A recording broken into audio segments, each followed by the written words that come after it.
I made use of 1¼ yard of Ankara fabric, my lining, my cups, also my wadding which I'll be using instead of the cups, my paper stay, my elastic band for the sleeves, my bias for the boning channels, and my boning. So guys, I've gone ahead to cut out my actual pieces and lining with the pattern paper that we drafted in the last tutorial. So if you haven't seen that, please go ahead to check it.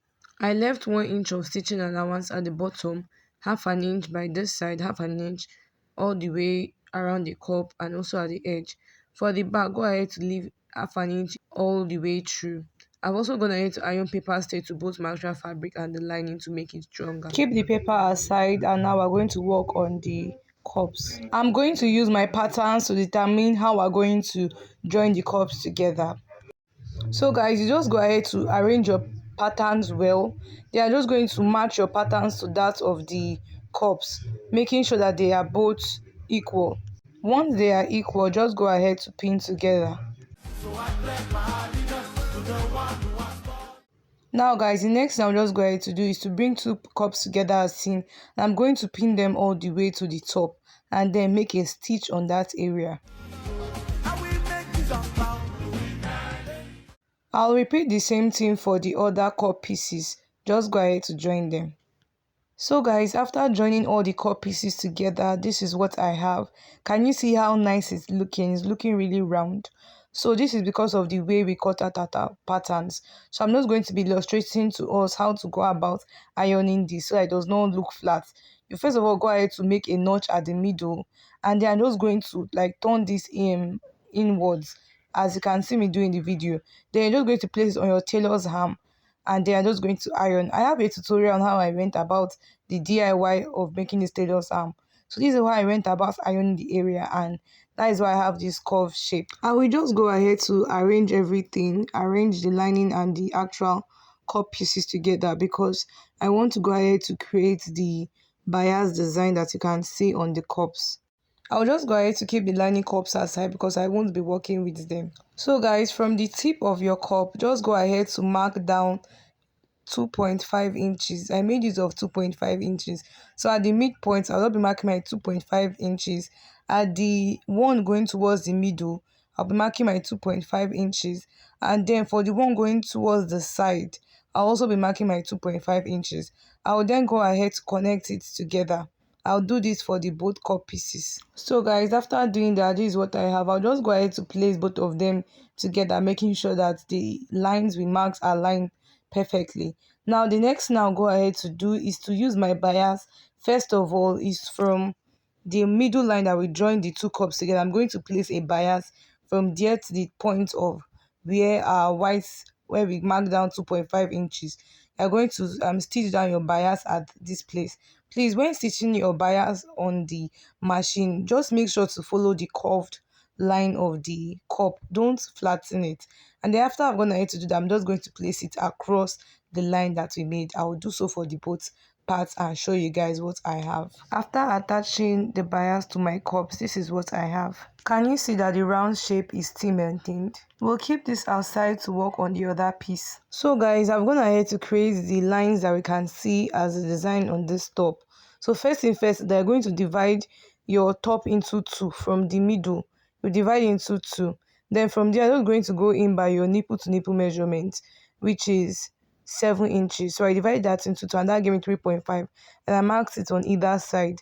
And then from that point, I had to create curved lines down to the middle of the box effect and then to the side. So I just recreated what I saw in the picture. But if you want to go ahead to create a different type of bias design for the boning channels, you can go ahead to do so. For the back pieces also, I went ahead to measure 2 inches from the middle point to mark my boning channel. Once these chalk marks have been made, just go ahead to use your bias and then stitch very close to it. Don't stitch at the middle, very close to the side, and just do this all around the lines I have marked. So guys, after using my bias to create my boning channels, this is what I have. I'll just go ahead to add the cups. So guys, from the bottom of your cup, just go ahead to align it to that of the top. We pin it and then you're going to pin this all the way to the top. I'll go ahead to do this to the second side, and then to stitch it on my machine and show us what I have. After joining it together, this is what I have. I also went ahead to open up the seams. So guys, this is the cups that I'll be using instead of ready-made cups. I just simply use the patterns that we cut out, placed it on my wadding, and then I joined, and I also joined it. So that is what I have. So guys, how I will go ahead to place the cup into the space that we made for it with the help of my hemming gum.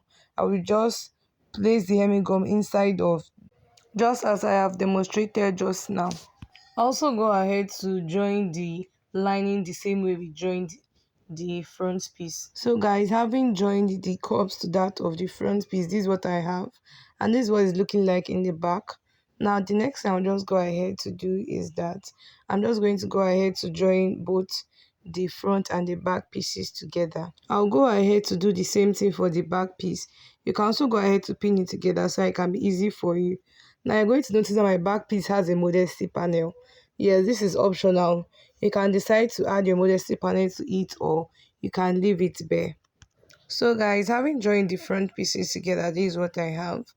And then this is what the back is also looking like. I'll go ahead to align them at the midpoint. Make sure that they are aligned at the joining of the side to the front. Now this little excess over here, I'm just going to go ahead to cut it out.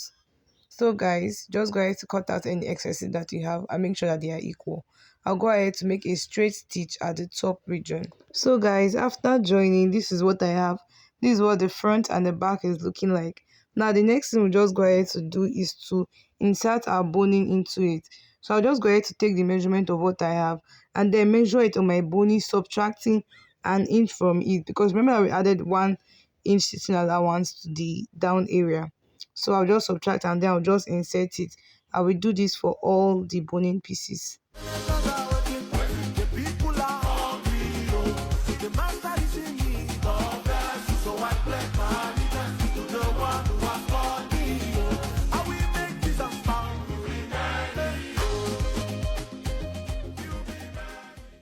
So guys, I've gone ahead to iron my boning pieces flat, and this is what I have. Now the next we'll just go ahead to do is to stitch close the lower part. Now I'll just go ahead to trim off all the excesses that I have here, and I'll just go ahead to equalize it at the back and then also trim off the excesses. Now I will go ahead to turn this inside out, and I'm going to go ahead to join it from the back and then turn it out using the place that we left for the loops. So guys, having joined the lower part, this is what I have. Can you see how neat this is? And just go ahead to iron it very well. Now guys, let's go ahead to work on the loops. The first thing I'll just go ahead to do is to fold this inwards with 1/2 inch and then use my iron to iron it flat. So I'll just go ahead to do that now. Having ironed it inside, this is what I have. This so that it's going to be neat and easy for us to work with.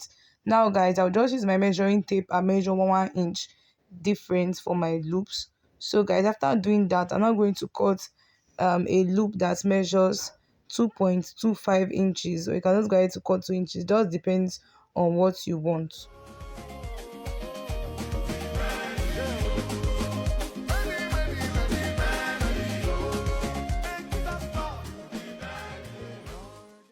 Having inserted my loops into the back piece, this is what I have. Can you see how neat this is? So we are almost done with this tutorial. It remains the sleeve. So guys, this is what one of the sleeves is looking like, and I'm just going to show you guys how I will create the second one. So first things first is for you to get your piece of fabric. I've gone ahead to fold mine at the top and at the bottom, creating an elastic channel for my elastic to pass through. So this folding is quite big enough. Now I'm going to go ahead to cut out 10 inches, two 10 inches strip of elastic. I'm going to insert it into the casing that we have for the elastic space, and then I'm going to secure it at the both sides. After doing that, I'm just going to align them together as seen and then close it up. After closing it, I'll weave it for neatness, and that will be all for the making of the sleeves. After doing this, the next thing you go ahead to do is to attach the sleeves to the armhole of the bodice. So guys, you just go ahead to just stitch it with about 1 inch, but don't stitch on the elastic. You will not stitch on the elastic, you just place and stitch it. So guys, we have come to the end of this tutorial. If you found this tutorial helpful, don't forget to hit the like button, subscribe, and also comment. Thank you all for watching this far, and I will see you in my next video. Bye.